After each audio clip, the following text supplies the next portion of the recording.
Top stories tonight.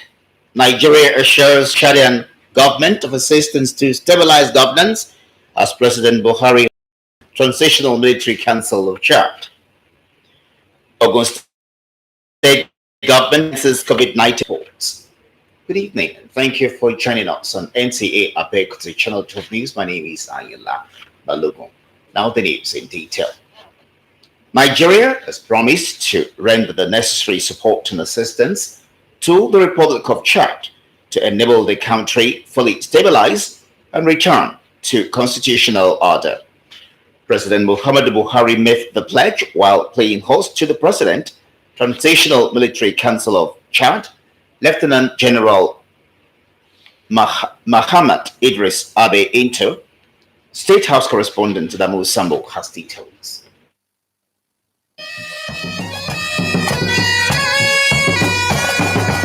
The Chadian transitional leader, Lieutenant General Muhammad Idris Deby Itno, is visiting Nigeria for the first time since coming to power on the 21st of last month. His father and president of the country, Marshal Idris Deby Itno, had died in the battlefield while leading troops to confront insurgents who had come in through Libya. A return to democratic order in the Republic of Chad is expected in 18 months.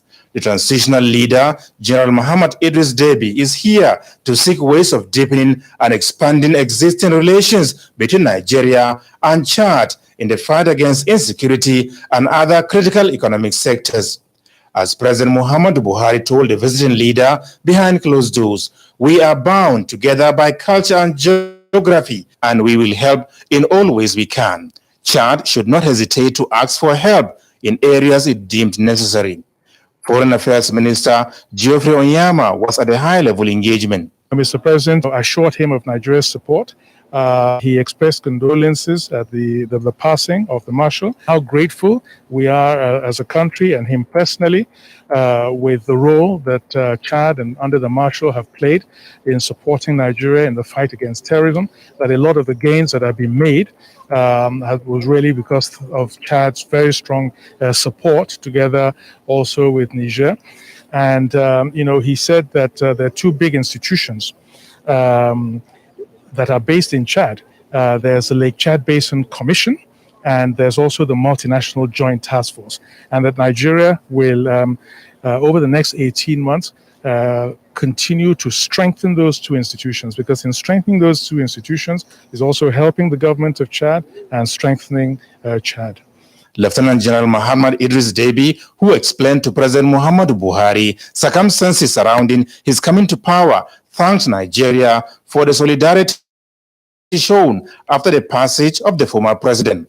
The main objective of the Transitional Military Council, he said, is national security and cohesion, as further explained by Geoffrey. This succession, and he explained that they've appointed as Prime Minister the leader of the opposition who came second in the elections, and that he has been charged with now organizing free, fair, democratic elections. But the most important thing is that we do not have a vacuum in Chad, and that Chad will continue to play a very strong and important role with the side of Nigeria and the other multinational joint forces countries in the battle against terrorism. So that cooperation, I think, is we're now assured that it will continue, and that we need not worry about a political or power vacuum in Chad. During the visit, the Chadian leader said the Transitional Council is committed to democratic, free and fair polls in 18 months. He assured President Buhari, whom he acknowledged to be very close to his father, that they are ready to be guided by him and indeed Nigeria in their journey to constitutional order. From the State House, Adamu Sambu, NTA News. Federal government's effort at reviving the rail sector in Nigeria is witnessing setback with massive vandalism of the railway infrastructure. Oyinaya Kalu Oka tells us more. More than 3,000 commuters use this train daily. The Nta Abeokuta rail line, since it was inaugurated in 2020, has recorded more than 200% increase of passengers traffic. Came from Abuja, actually going to Guinea. Although it's nice, breaking the journey nice, got more of an experience trying to go through the train. This rail line, which has brought relief to so many passengers, is now being threatened due to activities of vandals. This latest video shows the act of vandalism of rail tracks at the Nta Abeokuta rail line between the Abeokuta and Nta Abe section. The vandals used a saw-like object to cut through the rail line to a point where the pieces could be charted away. It's bad. There are many more across the country. Both the narrow and standard gauge rail lines are being affected. From Port Harcourt to Enugu, Nasarawa, Makurdi, Lafia, and Kaduna to Zaria. In some cases, striping the entire railway track naked. These important components, security agencies said, are sold in the black markets. The Nigerian Railway Corporation disclosed that more than 160 people have been arrested and called on benefiting communities to be proactive in protecting the equipment, as it will cost the federal government billions of naira to replace them. Oyinaya Karo-Oka, NTA News. The Nigeria Security and Civil Defense Corps, Imo State Command, is strategizing to ensure an end to illegal bunkering and oil theft in the state. Rena Ohiri reports that the state commandant, Michael Oga, made this known while parading a truck of diesel intercepted at Okigwe.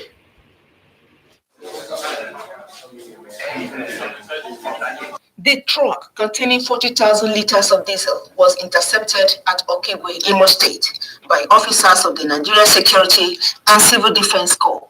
The truck containing adulterated products is said to have taken off from Aba, Abia State, heading to Kano with fake documents containing false declaration. The state commandant, Michael Oga, while briefing newsmen at the command headquarters Owerri, declared zero tolerance to such acts, describing it as inimical to the economic growth of the country. Without intelligence, there's nothing you can do.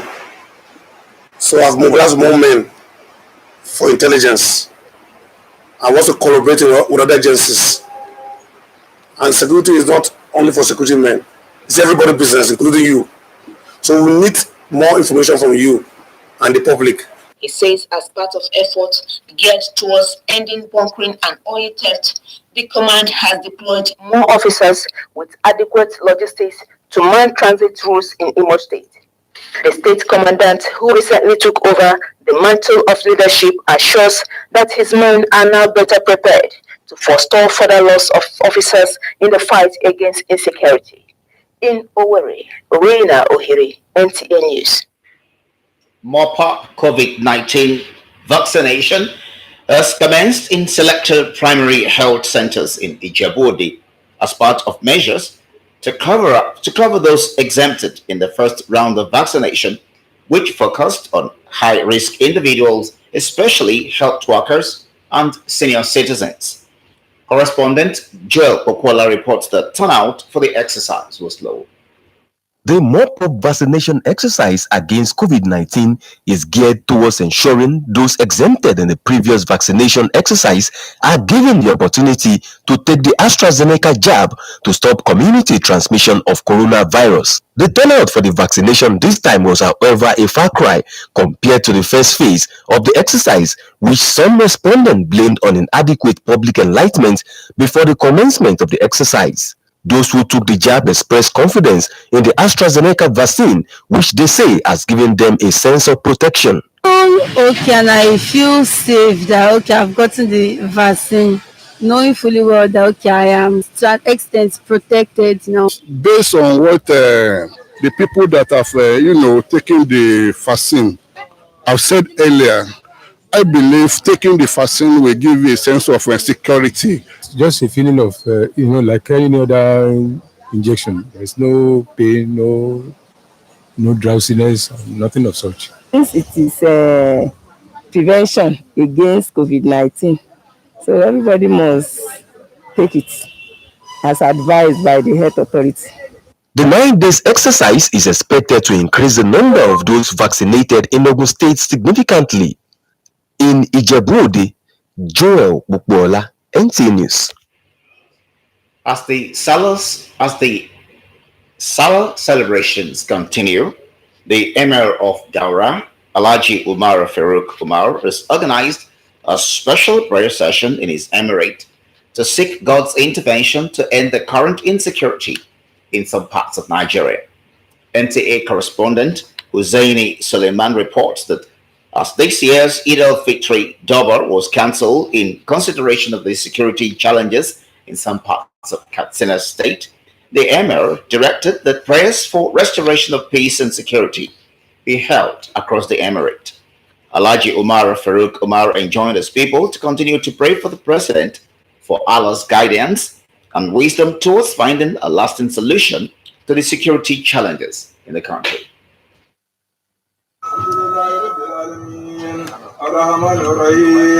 Imam Safianu Yusuf Ansanway led the two-rakat congregational prayer which signified the end of the Ramadan fast. While delivering sermon, the Imam called on believers to imbibe the spirit of unity, brotherhood, tolerance, and sacrifice. These, the Imam says, are among the ways of reducing the wrath of Almighty Allah upon the people. He has talked a lot of things like feeding the needy, unity and cooperation, and he also prayed for the unity of the country and the peaceful coexistence of Nigerians. It was performed under, very peaceful atmosphere. Despite the security challenges, you can see there are no too much presence of security personnel around. Everybody is happy, the smile is there, and then the commitment is there. The teaching of Ramadan taught us so many things: tolerance, patience, love one another. In the same vein, Emir of Daura Alhaji Umar Farooq Umar has organized a special prayer session in his palace, in line with the call by President Muhammad Buhari to pray against the tragic incidents of kidnapping, banditry, and other forms of insecurity in the country. This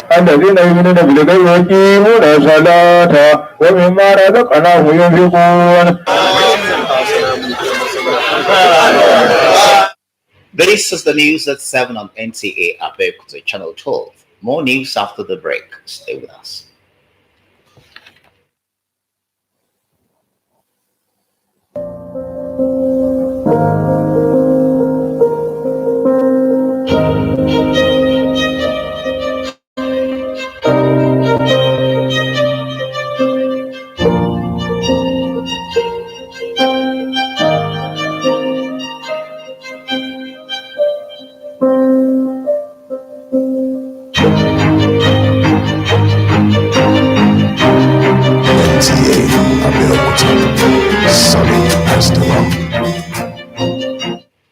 Welcome back. In the spirit of Eid al-Fitr, Governor Abdullahi Umar Ganduje has facilitated the release of more than 100 inmates of Kano Central Custodian Home. Ill health, age, and improved characters were among the grounds for their release. Abdullahi Mustafa has details. The governor's visit to the Kano Central Custodial Home was to give sense of belonging to those not privileged to celebrate the Eid al-Fitr with their loved ones due to unfortunate circumstances. It was to also rejoice with them over the successful completion of the Ramadan fast and the Eid celebrations. He enjoined them to use their stay in custody to correct their past and prepare a prosperous future for themselves. Governor Ganduje seized the opportunity to facilitate the release of some of the inmates on grounds of ill health and improved character. Also released are those serving various jail terms due to indebtedness and inability to pay fines. This was after settling the debts and paying the fines on their behalf. From today, you must be born again. When you go back to your home, you must be a good citizen of your town, of your local government, of the state, and of Nigeria as a whole.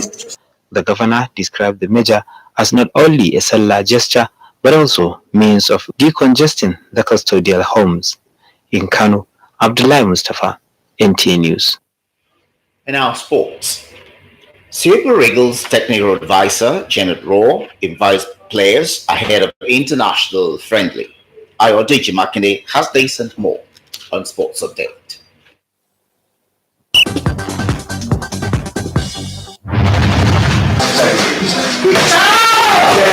Tokyo Olympics-bound Elizabeth Ayanacho has continued her intensive preparations towards a podium finish at the Games in Japan, while sparring with 6 of Nigeria's best black belts in a fight camp in Abuja, supervised by 2008 Olympic bronze medalist Chika Chukwumerije. It's one of the best section for me right now because I haven't gotten a lot of competition for a while. So this camp right now is very, very good for me because it will help me keep the fighting spirit going. In football, 4 Nigeria Professional Football League-based players, including Anayo Iwuala and goalkeeper Ikechukwu Ezenwa, have been included in the 31 provisional list of players invited by Super Eagles technical advisor Geno Truo ahead of the international friendly between Nigeria and Cameroon at Vienna Neustadt in Vienna, Austria on June 4. Others invited are Leicester City's duo of Wilfred Ndidi and Kelechi Iheanacho, just as Kano Pillars forward Ahmed Musa, France-based Terem Murphy and Paul Onuachu made the cuts. Meanwhile, Nigerians are drumming support for Enyimba International of Aba ahead of their CAF Confederation Cup encounter against Pyramids FC of Egypt on Sunday. The People's Elephants arrived North Africa Friday for the first leg quarterfinal with the full complement of players, as the country's sole representative remaining in this season's CAF club competitions. The two-time African champions, we have to do everything to make sure they are back in the winning ways. It's been long they tasted winning in their outings. Don't forget the last 2 matches, the outstanding they play in the NPFL, they lost the 2 matches. So the residents of Ikono, Igbore Tito, Agoba area of Abeokuta South local government are still mourning the death of their loved ones, including an infant over a gas explosion which occurred in the area and left some other residents injured. Muiwa Omoumi has an update on the unfortunate incident. Eyewitness account says the explosion, which occurred on Wednesday, 12th May, was allegedly caused by a leaking gas cylinder around its hose. Report had it that some technicians were carrying out refrigerant charging on a freezer situated at a place close to a naked flame, which later resulted to explosion, leading to loss of 5 lives and left many suffered some degrees of burns. The injured victims were quickly rushed to the Federal Medical Center, Abeokuta, for urgent medical attention. 5 of the victims were brought into FMC Abeokuta, and immediately we commenced treatment. One was discharged almost immediately after treatment. His injuries were not so bad. One died several hours after admission due to the severity of the injuries. Then one was transferred out because he needed ventilation. We have 2 currently on admission and they are making good progress. Thank God for that. One of the survivors, Ahmed Rafiu, narrates his ordeal. I was welding a fridge. I just light the nozzle that we used to weld. By the time I was just welding, I just hear the explosion. But that's the last thing I hear. The atmosphere at Ikana, where the explosion occurred, could be described as calm, as residents are yet to overcome the shock of losing their loved ones over an incident that many describe as avoidable. Then that concludes Channel 12 News. I'm Anyala Balogo. Good night.